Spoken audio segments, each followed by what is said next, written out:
আসসালামু আলাইকুম রহমতুল্লাহি ওবরাকাতু আলহামদুলিল্লাহ সালাতু আসসালামু আলা রাসূলিল্লাহ।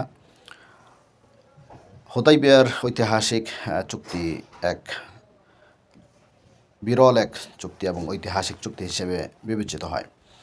628 খ্রিস্টাব্দে সৃষ্টি ষষ্ঠ হিজরিতে এই চুক্তি স্বাক্ষরিত হয়।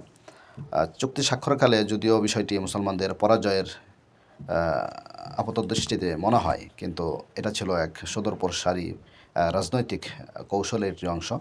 অর্থাৎ 628 খ্রিস্টাব্দে এই চুক্তি স্বাক্ষরিত হয়। এই চুক্তির অন্যতম শর্ত ছিল যে মুসলমানদের উপর, অর্থাৎ মক্কার কুরাইশ এবং মুসলমানদের উপর 10 বৎসরের জন্য এই যুদ্ধ বন্ধ থাকবে। এবং এই চুক্তির অন্যতম আরেকটি শর্ত ছিল যে এবছর মুসলমানেরা উমরা না করেই ফিরে যাবে, আগামী বছর 3 দিনের জন্য সময় পাবে, তারা এই 3 দিন মক্কায় অবস্থান করতে পারবে এবং উমরা পালন করতে পারবে।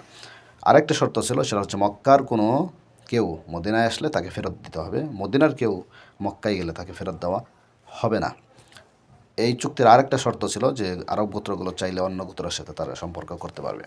তো ওই সময়ে আপাত দৃষ্টিতে মুসলমানদের পরাজয়ের বিষয়টা লক্ষ্য করা গেলেও পরবর্তীতে এটাই মক্কা বিজয়ের পথকে সুগম করে। অর্থাৎ 628 খ্রিস্টাব্দে এই চুক্তি স্বাক্ষরিত হওয়ার 2 বৎসর পর, অর্থাৎ 630 খ্রিস্টাব্দে মক্কা বিজয় হয়।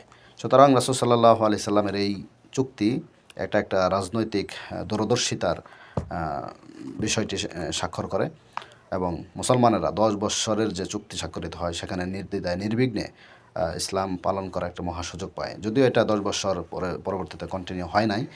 2 বৎসর পরই আল্লাহ সুবহানাহু ওয়া তাআলা মক্কাকে বিজয় দান করেছেন এবং মুসলমানদের হাতে মক্কা বিজয় হয়েছে। এবং ওই সময় চুক্তিকালীন সময়ে তারা মদিনাকে একটি তাদের গোত্রীয় শক্তি হিসেবে, রাষ্ট্র হিসেবে তারা ওই সময় কিন্তু স্বীকৃতি দিতে বাধ্য হয়েছে। ধন্যবাদ সবাইকে।